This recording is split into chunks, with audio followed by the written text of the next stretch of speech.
All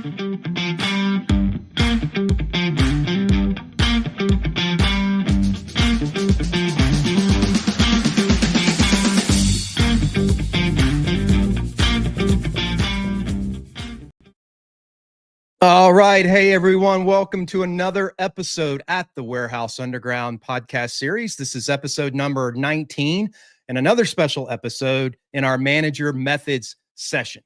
Now, the guest on the show today, his name's Tyrell Morris. This guy is a fantastic leader in the world of warehousing and distribution, but he has done lots of other cool things in his career, right? So he is working on a consulting firm that he's starting up with his family. He is a published author and he's a senior ops manager at Maersk. And if you follow him on LinkedIn like I do, you will see that there is tons of goodness coming out of him, tons of good tidbits of advice. He's very engaging with the people that he follows and mentors. And all in all, just a fantastic guy and fantastic leader.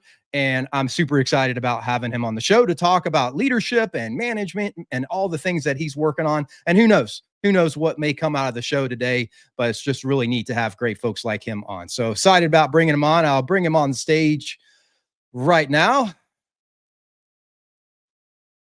Tyrell, man, welcome to the Warehouse Underground. How are you, my friend? Thanks for coming on. Hey, Ben, I'm doing good, man. Thank you for having me. It is a pleasure. It is a pleasure. Yeah. So finally, right? Like we've been trying to record this show now for maybe 4 or 5 months. I had some things come up in the past and you had some things come up in the past. So I'm super excited that we're here and finally doing this, man. So it's good to finally connect with you. Appreciate it. Absolutely. Yeah, everything happens when it's supposed to. That's how I look at it. Yeah, we've been planning and we've been preparing, but everything happens when it's supposed to. So that's right. I love it, man. I love it. Right. So I gave a little bit of a intro to you in the beginning, but that's just really just scratching the surface. So before we get too deep into everything, you just tell the audience a little bit about your background and kind of how you came to be and what you're all about. Absolutely. So my name is Tyrell. Like you said, everybody calls me Ty. Father was military. My mother was a teacher, retired assistant principal. So a lot of my experience or my background or my work ethic is from them. Been in the logistics field since about 2006. Started off as a general labor at IKEA. Played sports my whole life, football, basketball. So again, those disciplines from my parents as well as sports is what I take into my everyday life. That's what I use in my work, and that's how I build my teams from those type of backgrounds or those type of experiences. But again, just a very humble person. I love life. I love God, and I love people. But other than that, as we get through the show, we'll talk more about my background. But for the most part, that's just the beginning of it. Yeah, I love that about you, man. I mean, like I said in the intro, I follow you. You're not afraid. You're not bashful about putting the things out there that you believe in for everybody to see. And I really respect that about you, man. But by the way, not everybody is that way. And I love people that are. So I appreciate that about you. So let me ask you this. So I know, and we talked about this a little bit before the show, and it's on your LinkedIn profile and everything, but you are building a consulting firm. So JAG Consulting is the firm that you are working to build. So a side hustle, which I can appreciate, with the Warehouse Underground, as you see. But, can you talk to me about kind of what that is, what that's all about, what are kind of the guiding principles of it and who you're working on it with and who your clients may be out there? Absolutely. So JAG Consulting is basically a business firm where people come to me. So let's go back to the beginning. Before I thought about starting a business, people would always come to me for advice, leadership advice, how to start a business, what would I do, what should I do for this business, how do I do this, how do I do this? And I've always was the person that would give advice on fitness, on training, on cooking, on all these different things, right? But my specialty is business. It's logistics. I started 2 businesses. I've had a podcast. I wrote a book. I've done all these things and been very successful. And I think just over the time, people have seen that and they experienced that, and the results that the solutions that I give to them provided results. And I was like, well, hey, Tyrell, why not just do this and create a business for it? Why not provide something that's beneficial and where I can get some type of profit from it as well? But JAG Yeah. basically stands for my middle name and my two sons' middle names. Love it. Again, it's family oriented, and I just love everything about it. Like I am a consultant at work, so why not just do something outside of work that is still, again, a part of my purpose? Yeah, I mean, and you see that a lot, I think, in this industry, really this industry, but any industry too, where you just start to see these sort of natural leaders begin to arise and people just gravitate towards them. They have a charisma or they have a respect or they have an energy or whatever you want to call it. People gravitate towards certain folks. And yeah, it sounds like you thought, well, if I'm doing this all the time anywhere, no matter where I go, I'm going through the grocery store and people coming up to me asking me about this. I should be, maybe there's a calling here, right? Like maybe there's a message that's being sent to me that I should go out and do this. So I love that, and I appreciate that you're doing it with your sons too. I think it's probably a great way for you guys to bond and start teaching them some of that stuff too. Is it Yeah. is it not? Building a legacy, leaving a legacy, showing them hard work from the ground up. Yeah, we all work in warehouses, we work in logistics, retail. I want them to have that experience, but not having to do it for somebody else. They're doing it with their father. They're doing it with their family. They're doing it with their mother. They're doing it with people that they know and that raise them and that are going to groom them the correct way. Not saying it doesn't happen in the real world, but they know for a fact that, hey, my father is going to show me the best way possible to be great men and to be successful and great leaders. So that's where it all starts at. Yes, the money's going to come. Yes, the profits are going to happen. But more than anything, my sons are going to have a solid foundation for what it looks like to be a great leader and to be a great man. Yeah, and I think the profits and stuff, that's a byproduct, right? I mean, that's a byproduct, but the source, the core, the foundation, I think, is exactly what you're talking about, and that's the most important thing. If the profits will come, the money will come if you have if you're doing things for the right reason, if it's providing value, right, the whole nine yards. And so I think that's great, man. I love that you're doing that, and best of luck to you in that firm. So speaking of that, so talking about organizations or people, and how to sort of unlock their full potential. Lots of organizations are out there and they say, I've got all these mid-level managers or I've got all these associates, and some of them have shown a lot of potential and a lot of ceiling that they might hit, but for some reason they're just not going there. They're just not doing it. So how do what are, for you, when you come in and you do this and you coach or you guide, like what are your go-tos on how to best unlock the full talent and the full potential of all the employees that might be in any organization, whether that's sports or warehousing or whatever? Easy. That's the easy one. For me, it's truly building that relationship first. I feel like before you can pull something out of somebody or before you could put something into somebody, you need to know exactly where they're at. So building that relationship, having real depth, genuine conversations, knowing who they are, knowing where they came from, knowing what they want to do or where they want to go. And if they don't know where they want to go and what they want to do, having those conversations and asking the right questions. So I think the first thing we should do is build those relationships. Going back to me and you, yes, we've had a relationship to where I think we can have a solid conversation about the good, the bad, the ups, the downs. Yeah. But if I didn't trust you and you didn't trust me, I wouldn't be transparent. You wouldn't be transparent. So the first thing, my go-to is, let's build a solid relationship first. And then once I do that, or once we do that, then we can tap into the potential, because I know who you are as a person. So now I know what to pour into you. I know what to say to you. I know what questions to ask. And I know you trust me enough to actually act on those things as well. Yeah. And the analogy that I've always heard, and this is going to be weird, so just go with me on this one for a second, and I think you'll appreciate this, is it's like a plug that goes into the wall for the power. Like there's all this power on the one side and there's all this capability of this device on the other side.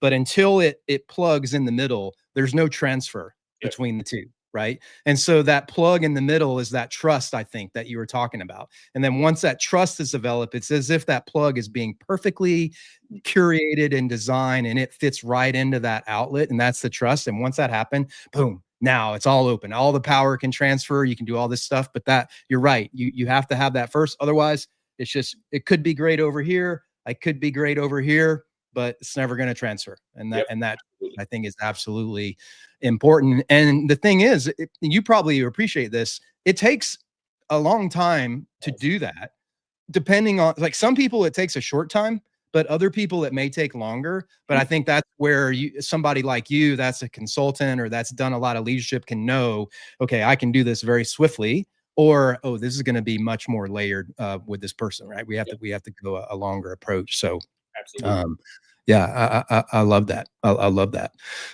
So let me ask this question to you. Now, that is the best case scenario. So in the best case scenario, we're trying to develop a team. We develop trust, and now we transfer all this goodness into them, and it's received, and they go, and the leadership improves. But it seems like if you scroll around on the internet or social media, there's leadership stuff everywhere. I mean, it's all over LinkedIn. Everybody has a different program, it seems like, or a different theory, or the whole bit. But a lot of leadership programs fail over the long haul, because they get tested beyond the paper. I mean, everybody has their presentation. This is my philosophy. This is my thing that I believe in. It's all on paper, but sometimes it doesn't hold up. So, I do you, first of all, do you agree with me on that a lot of programs like that fail? And if so, why do you think that is? I mean, why do you think that so many different programs ultimately just don't kind of bear fruit out there in the industry? That's a very great question, Ben.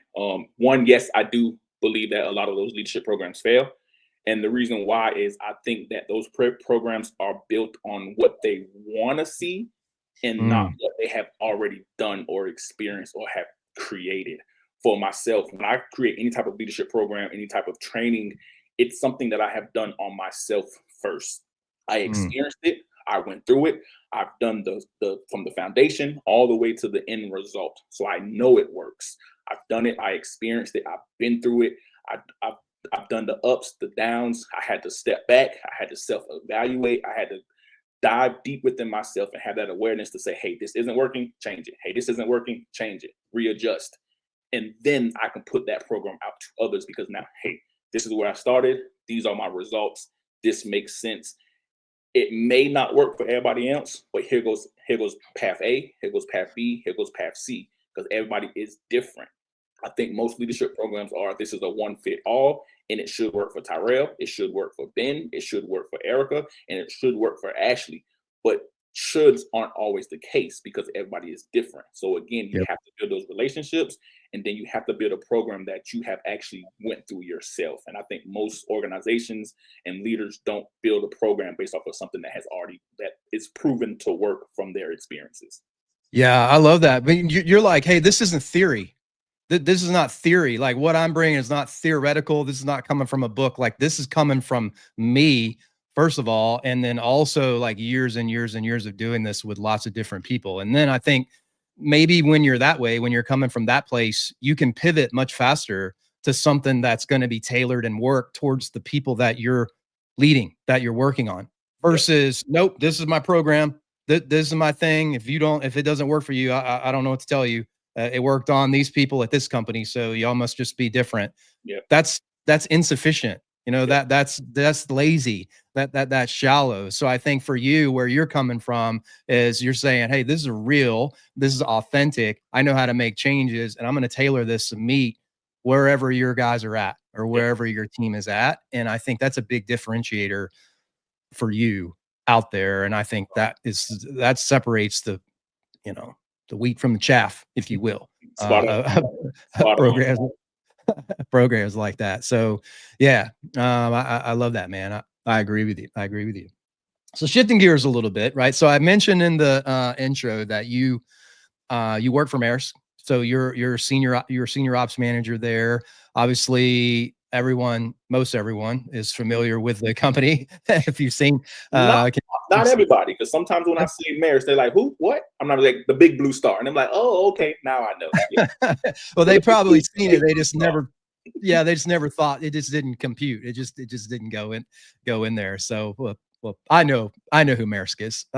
So, but what I don't know though is I don't know what life is like inside of a Maersk facility. I've never worked in one. I've never been in one, and so you're in there. I mean, what's it like in there? You've got a background in warehousing. You've worked at a lot of different places. Like, what's a day in the life of Maersk employee?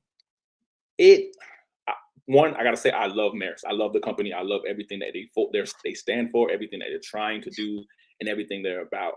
I would say the difference between them and any other warehouse or organization is they care about the people and they Mm. care about training. So the average day inside of a warehouse or Maersk warehouse starts with training. It starts with videos. It starts with courses. It starts with all these different things that most organizations say they want to do. Maersk is actually doing it. They care about the people. They want them to be developed. They want them to be better. So that's the most likely. That's the biggest difference from the day to day. But other than that, Yeah. we bring in freight, we store freight, and we ship freight back out. We're in logistics. That's what we do. So the day to day that's totally different. Would be the training aspect of Yeah. how Maersk cares about their people and want to see them develop. I got you. And like I said in the intro, you are very good about highlighting your employees. And that's one of the things that drew me to you on LinkedIn maybe 5 or 6 months ago is, man, this guy is constantly celebrating his team and he's going the extra mile. He's putting photos of them and he's writing little blurbs about them and everything. So what do you feel like? I mean, in any good ops manager or senior ops manager, any manager will tell you that it's ultimately the performance of their team, which is kind of setting them apart and making them look good. So what do you think sets your team apart? Like when you look at them as a whole, what is the good things and bad things, not bad things, but what's the good things about them, right? If you take a football analogy, like every football team has its own sort of thing that really sets them apart that they're good at. So what do you think that is for your team? So anybody who's not a Patriots fan, please forgive me. I'm But I feel like my team, we're like the Patriots, and I'm gonna Tom. stop the show. I'm gonna stop the show I know, right right? now. Stop the Show's show over. on this one right here. But my team is the Patriots, and I'm Tom Brady because no matter who came to the Patriots, Tom Brady was able to make them a well-known player, and he knew how to win. Yeah. Regardless if we knew who the players were or not. We knew who they were once they got to the Patriots and once Tom Brady got there. So what sets us apart with my team is, again, just building those relationships, having truly in-depth conversations and letting them know that, hey, you are good, you are successful, you are powerful, you are wonderful, giving them positive affirmations, things they probably never heard from any leader, things they probably Mhm. never heard from any other manager. And I'm not just saying it because it sounds good. One of my managers always says, don't give me happy talk. I'm not for Yeah. happy talk. Yes, I want to motivate you. Yes, I want to give you positive energy and all those things. But my team also knows that I will hold you accountable. If you're not doing what's right, you're not following standards, you're not following procedures, you're doing unsafe things, I will hold you accountable. But at the same time, there's more positives than there are negatives. So what sets us apart is we want to win, we want to be successful for our customers, and we want to go home happy. And the best way to do Yeah. that is to be safe and be productive. Once we do those, I'm giving my team all the kudos because every single day that means we won. So why not give them the praise? Why not let them know, like, hey, thank you. Here goes this certificate. Here goes this where we can't give gift cards, but here goes this reward or here goes this bonus. You deserve it. Yes, you get a Yeah. paycheck, and most of the time people say, I want more money. I can't give you more money, but I can recognize you with this, or I can buy you this dinner. We can have this celebration. We can do these type of games. Yeah. And most people say, oh, people don't want pizza parties and they don't want this. I'm telling you, it works. It Yeah. works. My team is proof. I've been in 2 buildings at Maersk, and both buildings are doing successful based off of the things that I'm telling you right now. It works. Highlighting your team, highlighting the associates on an individual level, publicly and on one-on-ones, it works. I'm telling you, it is a game changer for any manager or leader who wants to see success within their team. Just tell your team thank you on a day-to-day basis. I promise you, they'll start making some changes. Yeah, and I've always felt like too that when you do that, it in most cases it gets very well received Mhm. in my I mean, you may have a couple of people here or there that are bashful and they don't want to be highlighted, and that's okay, right? That's part of, you got to know them, figure that out, and learn where the trust is with them, and then you don't do that, right? You reach them on a different level. But I've always looked at it, it's like tipping people. If you tip a waiter or you tip somebody, it's a very small amount that you give, but the payoff is big. You know what I mean? So same thing. It's like, this is only taking a small amount of my time. I snap a picture, I write some stuff, I put it online, I get lunch, right? In the grand scheme of things, it's small, but the payoff is big. So why wouldn't you? I mean, selfish, just looking at the ROI of it, it's awesome, right? It's fantastic. So just do it. It's like a secret cheat code that I think a lot of managers out there miss. Because for whatever reason. And again, Ben, it doesn't have to be a constant thing. Like, you see maybe 4 or 5 times out of the month or the months that I post, but that's a daily thing. So just imagine if I posted every single day, how many people I told thank you. People, Tyrell, you're doing too much, and maybe I am, right? But the more you do it, the more it becomes a habit. And when it becomes a habit, when you don't do it, guess what your team's gonna say? Hey man, you didn't tell me thank you today. Oh man, I'm sorry. I'll take accountability for that one because I posted so much. I apologize. And that they're noticing when you don't do it as well too. So it goes a very, very long way. Yeah. And I think it's just positive, man. Like, you know what I mean? Like, it's just positive energy and positive vibes that get put out into the universe, whether you're doing that or, post online or podcasts or whatever. And that's just, on the whole, I think that's just good, man. You know what I mean? Like, people gravitate towards that. It makes the organizations better. It makes people happier. It's just a good thing to do. I wish more people would be more transparent and more vocal about their praise and spreading their goodness to everybody. I think that's a lot of good thing. Yes, sir. Let me ask you this though. I mean, is everything, I mean, we talked a little bit about the show. Everything's not always roses inside of a warehouse or distribution center. I mean, you got peak and everything. So what about you? Like, what are some of the pain points that you have there in your facility, or really any facility kind of across the country? And then how do you kind of get through that adversity? Because that's part of ops, I mean, that's part of the business, I think. So yeah, absolutely. Another good question. I think not at just my facility, but all facilities. One of the main pain points would be peak. How do we deal with peak? Right. We all have, July 4th weekends or Memorial Day sales and Christmas sales and all these different things, and where it's going up and down. The main pain point is, how do we get our teams to produce more during peak seasons? And again, it's knowing your team, having those positive moments when they aren't in peak, and preparing them for when peak is coming. Again, being very transparent. Hey, in 2 months, this is where we're at. This is the numbers. These are the expectations. What can we do to get there? And then don't just tell them, hey, peak's coming, I need you to perform. What can we do to be successful? How can we perform? What input do you have from as the team? What advice? What type of solutions do we have? Don't just give them all the directives. Allow them to give you some and be like, hey, let's implement this, or let's see if this works. Because they're the ones doing the work. So, hey, peak is coming. What can we do to be successful this year? How can we improve from where we were at last year? Give them data. Hey, last year we did this. This is what we should have done. This is what we did. This year we're expecting this. What can we do to be successful this time? Give them the numbers. Give them the information. Being very transparent. So to eliminate the pain point, allow them to be a part of it. Let them plan. Let them process it. Let them be a part of the decision making. And it may be tough, and sometimes they don't give you all the right answers. That's where we have that communication. We have that collaboration, and we go back and forth. But to lead the best teams through adversity is allowing them to be a part of it. Allow them to be a part of the planning and the process of it. Yep.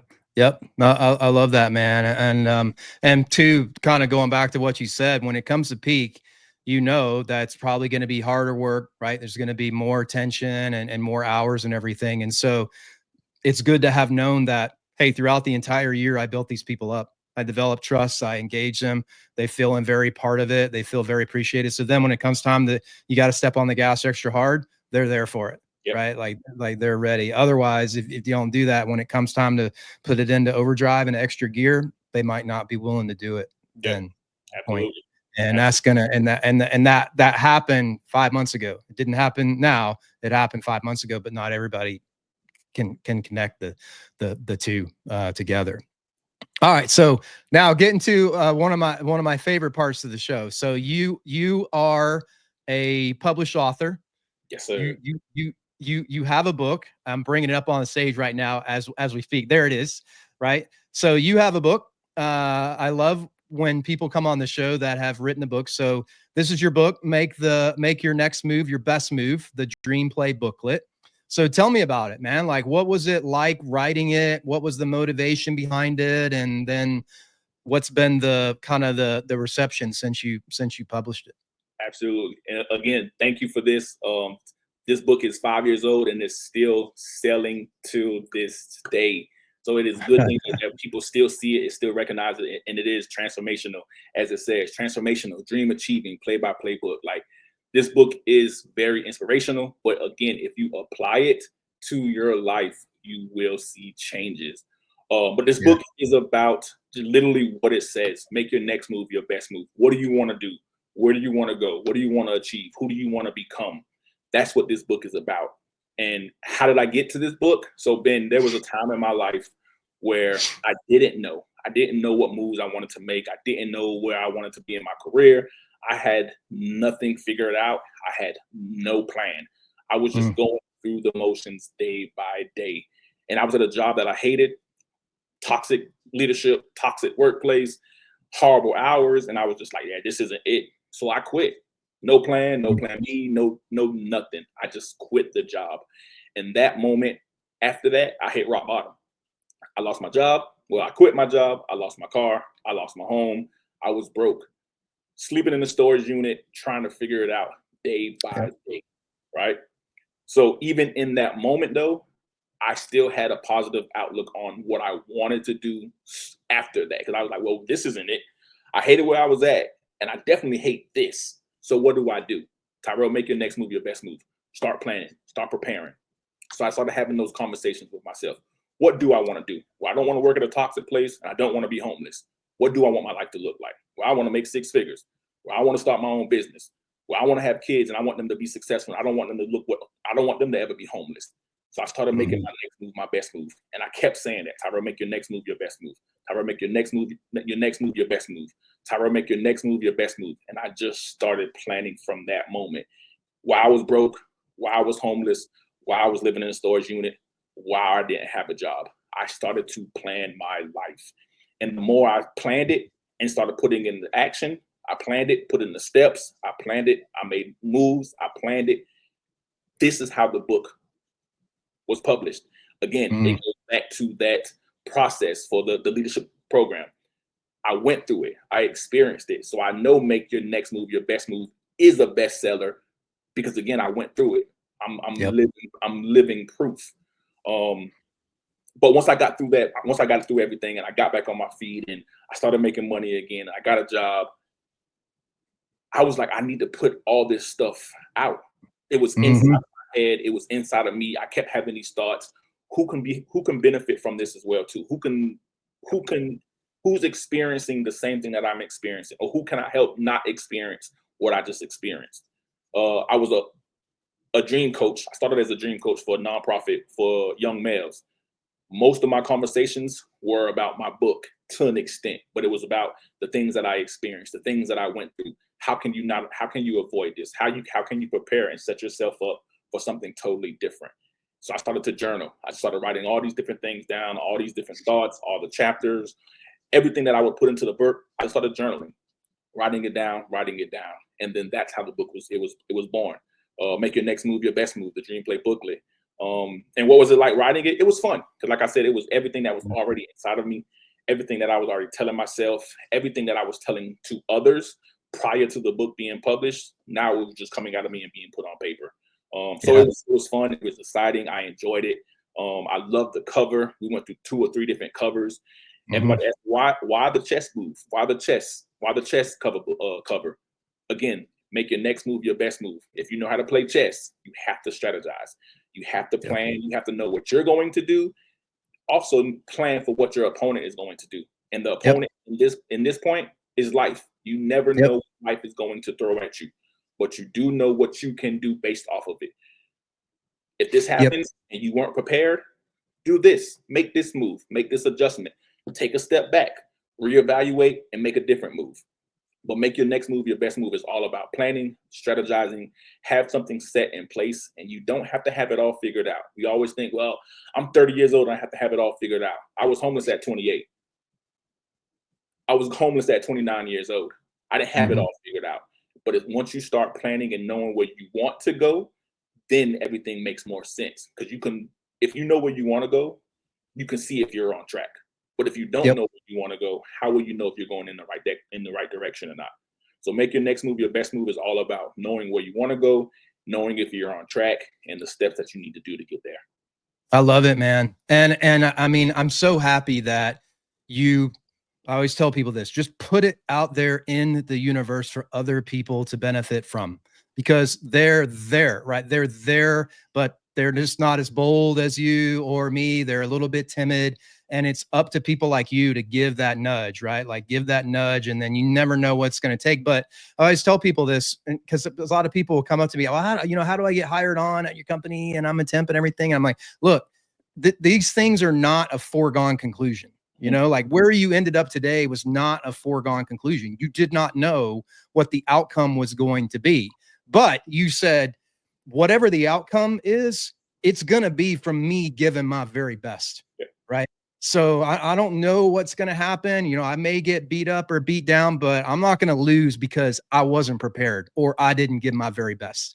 Right. And then I think at the end of the day, you know, back to Bill Belichick, I can't believe I'm doing this. Right. But do your job, right? Your job in that section of your life is, I'm going to be fit. I'm going to stay alert. I'm going to stay educated. I'm going to put myself out there. I'm going to try to network, whatever it may be. Right. I'm going to do a good. You're giving your best. And I'm here to tell you that if you do that long enough, if you keep pushing up against that ceiling, you're going to break through eventually. For some people, it may be their first shot. For other people, it may be their 20th shot.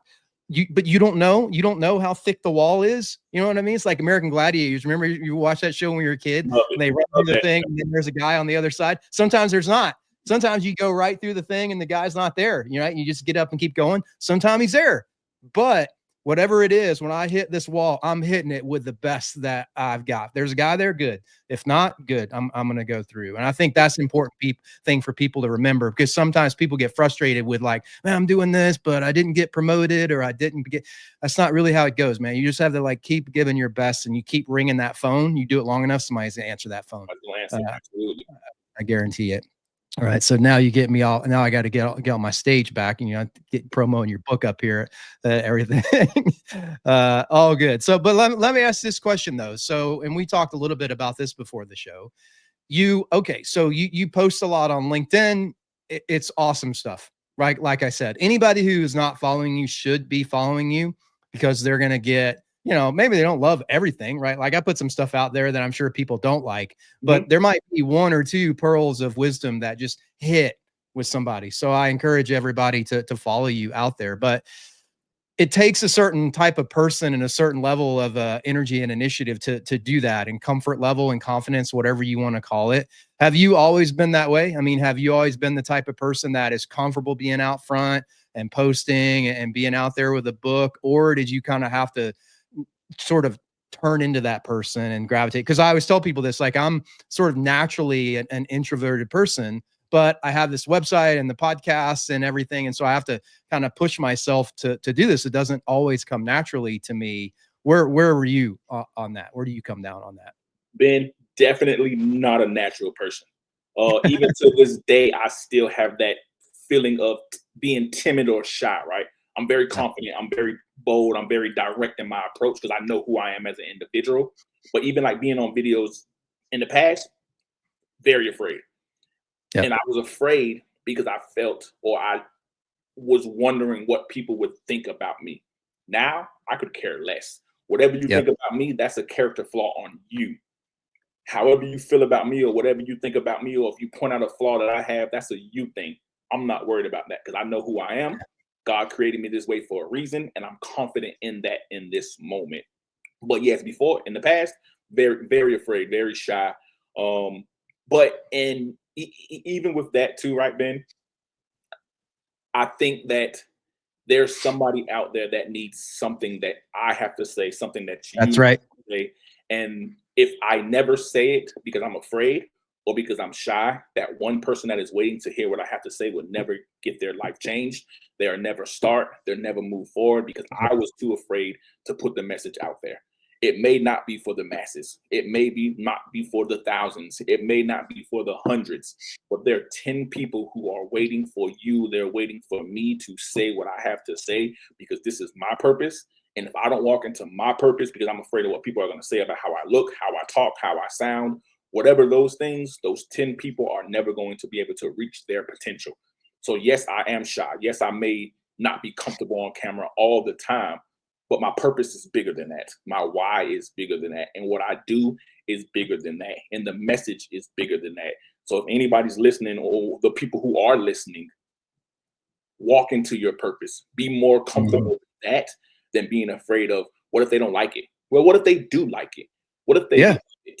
Don't worry about what if they don't like it. Like Ben said, some people aren't going to like it. Take those people off the board and continue to focus on the people who are liking what you're doing and liking what you're sharing and liking what you're putting out there. There's more. Yeah, and I can save you the suspense. The moment you start doing this, immediately there will be people that don't like it. So if that affects you, you need to know about that going in. This is a par for the course, man. This is just what happens. This is part of it. You know, you put yourself out there like we do, you get detractors on almost on day one. And then eventually you just say, yeah, but that's not my audience, right? Like I don't really, it doesn't bother me because that's not the person that I am sending this for. They didn't get it. Maybe they gravitate towards somebody else. Maybe somebody else resonate. That's not my crowd. You know, that's not the people that I'm going for. And you said that, like, once you make that shift to, I'm not doing this for me. I honestly feel, call me whatever you want to call me, but I honestly feel like there are people out there that are listening to this and saying, I love that, man. Like that made the difference. Listening to him or how he put it or something that made the difference. And that I think is what ultimately drive you and say, who really gives a crap? You know, if somebody doesn't like your stuff, because it's not for them. And of course they're not going to like it. You know what I mean? Like, so it's like eating a food that you don't like. I don't like this. Well, of course not. You don't like that food. You know what I mean? Yeah. So I love that. We can always take it back to all the greats, right? We talked about Tom Brady. How many people don't like Tom Brady? A lot of people. How many championships does he have? I like it. He's got a lot, right? We talk about the people who don't like Kobe and LeBron and Michael Jordan, Larry Bird. They're still winners, right? They still went out and did what they had to do and they won. My biggest thing right now is Tyrell win. There's going to be people who don't like you. There's going to be people who want you to lose. Tyrell go win. And that's the end. That's the end of it. If you don't win, figure out why you didn't win, readjust, and go win. That's it. Yeah, it's like back to the analogy. I don't care. It doesn't matter because I'm going to do my best. Yep. That's my internal measuring stick is that I'm going to send it. I'm going to put it out there. I'm going to do this. I'm going to do my best. And how that hits and how that resonates, I don't control. Yep. You know what I mean? All I can control is I'm going to keep swinging and keep bringing my best. And then you feel like a winner, right? Because you're grading yourself on your own internal scale, which is the only scale that people should use to grade themselves, and not some external thing, I think, from, society or whatever, because that shit's always changing. You know, I mean, you make yourself dizzy if you try to be on that, right?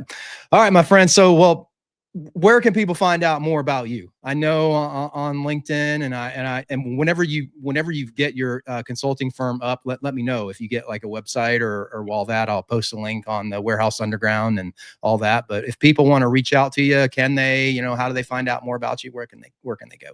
Right now, I'm just on LinkedIn, Tyrell Morris. Not on any other social media, no TikTok, no Instagram, no Facebook. For me, I just feel like those platforms are a distraction. There are some benefits, so don't get me wrong. There are some benefits and some pros to those. But for me and what I'm trying to do in my businesses, I just feel like LinkedIn is the best place for me to network, to build my brand and to grow my business. So LinkedIn is it for me. But yes, once JAG is up and running, I will definitely share the link for the website and all that good stuff as well. But right now, it's just LinkedIn. Yeah. Well, awesome, my friend. Like I say, man, thank you very much for coming on the podcast. This has been awesome. Like I love chatting with you. You've got great perspective that you can bring. You're out there like I am, and I love that. I respect that. I hope you get more out of that. You know, I think you're really one of the good ones, man. And love chatting with you. And I hope people listen. And good luck to you in the future. Let me know. Let me know how I can help you, and maybe come back on and do another episode one day. You never Yes, know. sir. Sounds good, man. Thank you, Ben. I appreciate it. I enjoyed my time here. Definitely looking forward to another conversation, and anything I can do to help you as well in the Warehouse Live Underground podcast, please let me know. You got it, my friend. Take care, Tyrell. Appreciate it, man. Have a good one. See it. Where did I go? All right, guys, that concludes today's show. I love talking with Ty, man. Like I said, if you don't follow him on LinkedIn, you definitely should follow him on LinkedIn. He is a fantastic resource for you, mentor, whatever you want to call it. Just a great, positive, good influence guy. I love that. As the Warehouse Underground goes, like I always say, please sign up for the website if you've not done that. The community is very cool. Tons of great content in there, posting, networking, and we do some live events in there. If you're not part of that community, you should go in there and check it out. Check out podcast number 20 next week. I should be releasing that. If you haven't listened to the Tiger Team, I recommend you listen to the Tiger Team for some wit, humor, and sarcasm with all things that are going on out there in the warehousing and distribution world. Check it out. I think you guys will like it. With that, that concludes today's show. Thanks again to Ty. See you next week. God bless everyone. Bye-bye.